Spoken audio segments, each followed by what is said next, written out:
morning. This is Maïd Shahab. And I'm Malaka Mlanin. And I'm here today with Professor Richard Wells. Great to meet you. Welcome to Coventry's branch in Cairo, hosted by Knowledge Hub Universities. And today we're here with Professor Gary Armstrong. Hello, nice to meet you both. Good morning. Starting off, I just want to ask you a little question about the weather in Egypt. So, what did you have in mind and what did you experience when you came to Egypt? It's actually very nice here at the moment. I thought it was going to be hotter, but it's actually very pleasant, so I'm enjoying it. Thank you. Great. Well, I was expecting it to be warm. It's beautiful. It's not as warm as I expected, so that's nice. I'm here in my heavy wool suit. So it's not too good for you now? I was expecting to be sort of very hot and bothered by now, but it's nice. Thank you. So just before we get into the actual interview questions, we're going to start off with a few icebreakers. So I wanted to know, what's your favorite piece of media that you've seen recently, like a TV show or movie or a piece of art? Well, I think the best film I've seen recently was the new Bond film, No Time to Die. Oh, okay. Love that. Well, I guess I'm a Netflix junkie actually, so I watch any series that I can find. My most recent one was Inventing Anna, which I really enjoyed, but an eclectic mix of series on Netflix, I would say, is what I tend to use. So you're just like us, basically. Yeah, I hope so. But older. Yeah. No, you're not that old. Before we start, you've told me that you've come to Egypt multiple times, but only for business trips. So, do you have any plans to visit any touristic sites or explore Egypt or experience Egypt in a different way? I would love to explore Egypt in a different way, and I always have plans to do that with the countries I visit. Unfortunately, I rarely have the time to actually do it. If you'd have, but I would love to see the pyramids. Okay, so if you'd had one extra day, you'd like to see the pyramids? Definitely. Only? Yeah. Not only, but that's one of the places that I would really love to see. I don't think we'll have time on this particular visit. We're literally here for 2 days. But I've been to Egypt many times, so I've had the pleasure of going to the pyramids at Giza, visiting some of the museums, National Museum. So the rich culture is amazing, and the pyramids, I think, I've travelled the world literally, and the pyramids, I think, are the most breathtaking thing I've ever seen. So before you went into the educational part of working, how did you shift from being a physical chemist and going into this field to very That's an interesting question. I get asked quite often, and it wasn't particularly intentional, but I always had a real passion for international education. I was lucky and benefited from it myself, so I always wanted to help my students get an international experience, and it kind of happened that way a bit. So I did a lot of that, and then I went into the management side of the university I was at the time, and for the last 15 years, I suppose now, I've been working in international education. So it's been great fun, great privilege to be able to see so many different places and to meet students like yourself. And that's always the best bit of visiting other campuses and other universities, is meeting the students and how they are. That's what it's all about. You used to be a manager at Barclays before making the move to international development at Coventry. So what inspired you to make this career shift?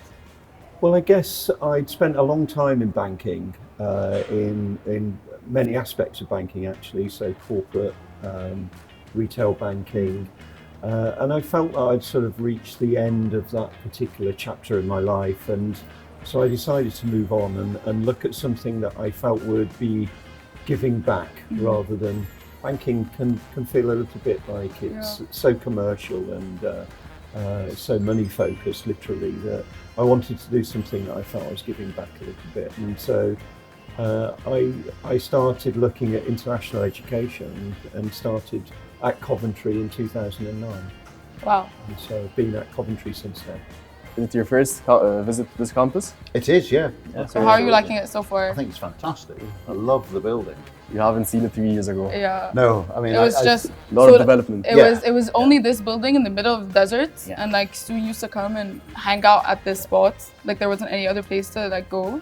And now, if you look around and take a tour of the campus, you see how much the development and how fast we develop as well. So it's pretty amazing. But seeing the model down there, the vision of what the end product is going to be, it's really exciting. So it's great to be part of that. Yeah, we're super excited to experience that as well. I visited this campus when it wasn't a campus, so it was a literally construction the site. construction site. Wow. And I worked with the management team here at the Knowledge Hub to bring this vision to life, actually. So I was here at the inauguration of this building, but unfortunately, due to COVID, I've not been back since. So I've only seen this one building. So how do you feel now that you've come back after all this 3 time years. and you're seeing all the development that happened, all the new buildings, all the new plans that are going New on? students. It's The new just schools. exciting. I can't really use any other word because in many ways this feels like my baby because I've been with this project since the very beginning, and I'm excited to see what's happened in the last 2 years.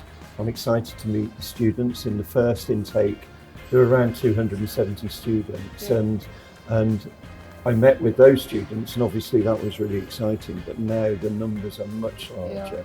I'm really looking forward to seeing the new staff, the new students, the new buildings, everything. I'm just excited about it.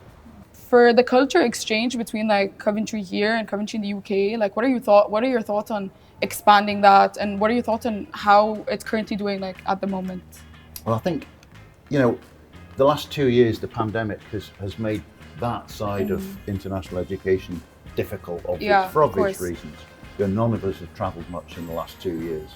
But for me, that is the most important thing about international education. It's giving students and staff the opportunity to experience different cultures, different cities, and you know, to get that flow of students between here and Coventry in both directions, to me is you know, where we need to be driving. And there's great opportunities for that, and I'll certainly be doing my best to help push that forward. So I hope to see you guys in Coventry. Yeah, we're hoping to do like a semester or two Yep. abroad. Yeah, I think that's in our big plan because Good. it's all part of the experience and part of the Exactly. education. Yeah, I want that to be normal for students rather than the exception. Yeah. Okay, well, I think it's integral to everything that we do, but certainly part of the inspiration for this development was to have mechanisms for direct exchange of students, and that's why the curriculum is matched to Coventry. That makes that transition very, very easy. I think it's at the heart of international education. It's what drives us, and I guess the last 2 years has been a bit of a hiatus for all of us. Yeah. With COVID, it's not really been possible, but I see that being pivotal to the future development of TKH and our global partnerships more generally. But I think it's important. Education is important, exchange is important, and I think to give students a really truly global experience is so important. So I hope you enjoy the rest of your stay here. I'm sure I will. Thank you so much for taking the time to answer Thanks some of very our much. questions. Great to Thank meet you. you. Thank you. Yeah, I think Thank thank you you so so much much. for taking the time to You're answer welcome. Thank you. all of our interview questions. And we hope you enjoy the rest of your stay. Thank you very much. Thank you.